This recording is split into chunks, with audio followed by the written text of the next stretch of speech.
ನಿಮ್ಮೆಲ್ಲರಿಗೂ ಗೊತ್ತಿರೋ ಹಾಗೆ 17ನೇ ಬೆಂಗಳೂರು ಅಂತಾರಾಷ್ಟ್ರೀಯ ಚಲನಚಿತ್ರೋತ್ಸವ ಜಾನ್ವರಿ 29th ರಿಂದ ಫೆಬ್ರವರಿ 6th ನಡೆಯಲಿದ್ದು, ಇನಾಗ್ರೇಷನ್ ಪ್ರೋಗ್ರಾಮ್ 29/1/26 ಗುರುವಾರ ವಿಧಾನಸೌಧದ ಗ್ರ್ಯಾಂಡ್ ಸ್ಟೆಪ್ಸಲ್ಲಿ ಹಮ್ಮಿಕೊಂಡಿದ್ದೀವಿ.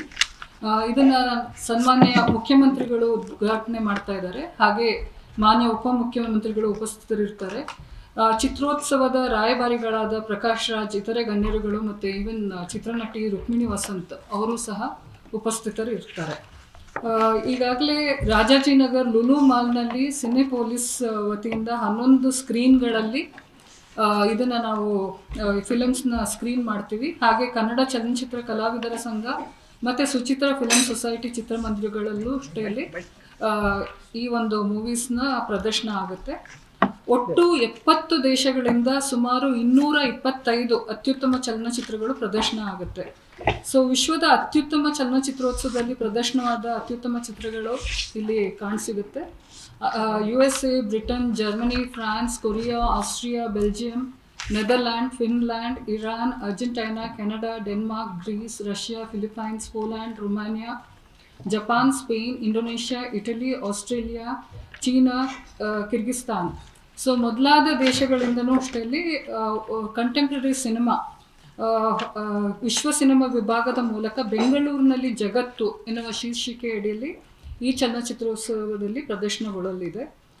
ಈಗಾಗಲೇ ತಮಗೆಲ್ಲರಿಗೂ ಗೊತ್ತಿರೋ ಹಾಗೆ ಹಿಂದಿನ ಒಂದು ಏನು ಪ್ರೆಸ್ ಕಾನ್ಫರೆನ್ಸ್ ಸನ್ಮಾನ್ಯ ಮುಖ್ಯಮಂತ್ರಿಗಳು ಮಾಡಿದ್ರು, ಅದರ ನಂತರ ನಾವು ತಿಳಿಸಿದ್ದೀವಿ. ಧ್ಯೇಯವಾಕ್ಯ ಸ್ತ್ರೀ ಎಂದರೆ ಅಷ್ಟೇ ಸಾಕೆ, ಸ್ತ್ರೀ ಸಂವೇದನೆ ಸಮಾನತೆಯ ಧ್ವನಿ. ಸೊ ಇದು ನಮ್ಮ ಟ್ಯಾಗ್ಲೈನ್ ಆಗಿದೆ. 60 ಮಹಿಳಾ ನಿರ್ದೇಶಕರ ಚಿತ್ರಗಳ ಪ್ರದರ್ಶನ ನಾವು ಮಾಡ್ತಾ ಇದ್ದೀವಿ.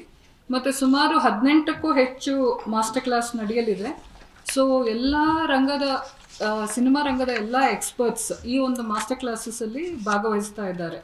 ಸೊ ಈ ಅಕಾಡೆಮಿಕ್ ಕಾರ್ಯಕ್ರಮ ಹೇಳೋದಾದರೆ 50 ವರ್ಷದ ಸಿನಿಮಾ ಪಯಣದ ಸುವರ್ಣ ಸಂಭ್ರಮದ ವಿಷಯದಲ್ಲಿ ಖ್ಯಾತ ನಿರ್ಮಾಪಕರಾದ ಶ್ರೀಮತಿ ಪಾರ್ವತಮ್ಮ ರಾಜ್ಕುಮಾರ್, ಹೆಸರಾಂತ ನಿರ್ದೇಶಕರಾದ ಗಿರೀಶ್ ಕಾಸರವಳ್ಳಿ, SV ರಾಜೇಂದ್ರ ಸಿಂಗ್ ಬಾಬು, ಚಲನಚಿತ್ರ ಛಾಯಾಗ್ರಾಹಕರಾದ S ರಾಮಚಂದ್ರ, ಜನಪ್ರಿಯ ಕಲಾವಿದರಾದ ಡಾಕ್ಟರ್ ಜಯಮಾಲಾ ಇವರು 50 ವರ್ಷ ಪೂರೈಸಿದ ಸಂದರ್ಭದಲ್ಲಿ ಅವರ ಮಹತ್ವದ ಚಲನಚಿತ್ರಗಳ ಪ್ರದರ್ಶನ ಇರುತ್ತದೆ.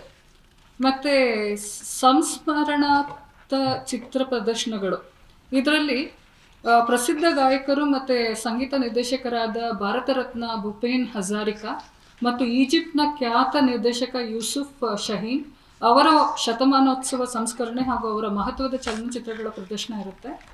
ಮತ್ತು ಇತ್ತೀಚೆಗೆ ನಿಧನರಾದ ಅಭಿನಯ ಸರಸ್ವತಿ ಪದ್ಮಭೂಷಣ್ ಡಾಕ್ಟರ್ B ಸರೋಜಾದೇವಿ ಅವರ ಒಂದು ರಿಸ್ಟೋರ್ ಮಾಡಲಾದ ಅಮರಶಿಲ್ಪಿ ಜಕಣಾಚಾರಿ ಚಲನಚಿತ್ರ ಪ್ರದರ್ಶನ ಮತ್ತು ಹಿರಿಯ ಕಲಾವಿದರಾದ MS ಉಮೇಶ್ ಇವರ ನೆನಪಿನಲ್ಲಿ ಗೋಲ್ಮಾಲ್ ರಾಧಾಕೃಷ್ಣ ಈ ಚಲನಚಿತ್ರಗಳು ಅಷ್ಟರಲ್ಲಿ ನಾವು ಪ್ರದರ್ಶನ ಮಾಡ್ತಾ ಇದ್ದೀವಿ.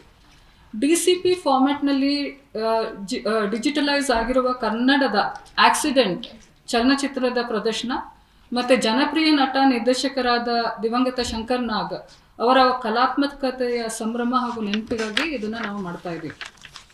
3 ಸ್ಪರ್ಧಾ ವಿಭಾಗಗಳಲ್ಲಿ ಪ್ರಶಸ್ತಿನ ಏರ್ಪಡಿಸಿದ್ದೀವಿ. ಏಷ್ಯನ್, ಭಾರತೀಯ ಮತ್ತು ಕನ್ನಡ ಚಲನಚಿತ್ರಗಳ ಸ್ಪರ್ಧಾ ವಿಭಾಗ.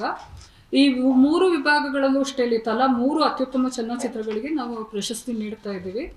ಮತ್ತು ಇದಲ್ಲದೆ ಇತರ ಭಾಗಗಳು apart from Asian cinema, Chitrabharati, ಭಾರತೀಯ ಸಿನಿಮಾ ಮತ್ತು ಕನ್ನಡ ಸಿನಿಮಾ ಸ್ಪರ್ಧಾ ವಿಭಾಗ ಅಲ್ಲದೆ ಸಮಕಾಲೀನ ವಿಶ್ವ ಸಿನಿಮಾ, ಕನ್ನಡ ಜನಪ್ರಿಯ ಸಿನಿಮಾ, ಫ್ರಿಫ್ರೆಸ್ಕಿ, ವಿಮರ್ಶಕರ ವಾರ, ಜೀವನ ಕಥಾ ಆಧಾರಿತ ಚಿತ್ರಗಳು, ದೇಶ ಕೇಂದ್ರಿತ ವಿಶೇಷ ಪೋಲೆಂಡ್ ದೇಶಕ್ಕೆ ಸಂಬಂಧಪಟ್ಟ ಹಾಗೆ ಚಿತ್ರಗಳು, ಹಾಗೆ ಭಾರತೀಯ ಉಪಭಾಷಾ ಚಲನಚಿತ್ರಗಳು ಮತ್ತು ಪುನರಾವಲೋಕನೂ ನಾವು ಇಟ್ಕೊಂಡಿದ್ದೀವಿ.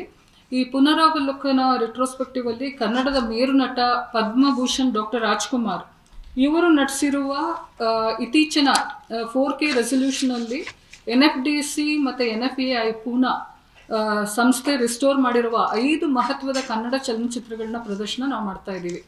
ಇದು ಮುಖ್ಯವಾಗಿ ಭಕ್ತ ಕನಕದಾಸ, ಉಯ್ಯಾಲೆ, ಸಂಧ್ಯಾ ರಾಗ ಇವೆಲ್ಲವೂ 1960s ಮೂವೀಸ್, ಮತ್ತು ಶಂಕರ್ ಗುರು 1978 ಮತ್ತು ಜೀವನ ಚೈತ್ರ 92. ಇದಲ್ಲದೆ ಪೋಲ್ಯಾಂಡಿನ ಪ್ರಖ್ಯಾತ ನಿರ್ದೇಶಕ ಆಂಡ್ರೆ ವಾಸ್ಡಾ ಅವರ ನಿರ್ದೇಶನದ 7 ಪೋಲಿಷ್ ಚಲನಚಿತ್ರಗಳನ್ನ ಪ್ರದರ್ಶನ ಮಾಡ್ತಾ ಇದ್ದೀವಿ. ತಮಗೆಲ್ಲರಿಗೂ ಗೊತ್ತಿದೆ, ಅಲ್ಲಿ he is very world famous and also Oscar award nominee. So ಇದನ್ನು ಅಷ್ಟೇ ನಾವು ಪೋಲಿಷ್ ಇನ್ಸ್ಟಿಟ್ಯೂಟ್ ನ್ಯೂ ಡೆಲ್ಲಿ ಇವರ ಸಹಯೋಗದಲ್ಲಿ ನಾವು ಮಾಡ್ತಾ ಇದ್ದೀವಿ.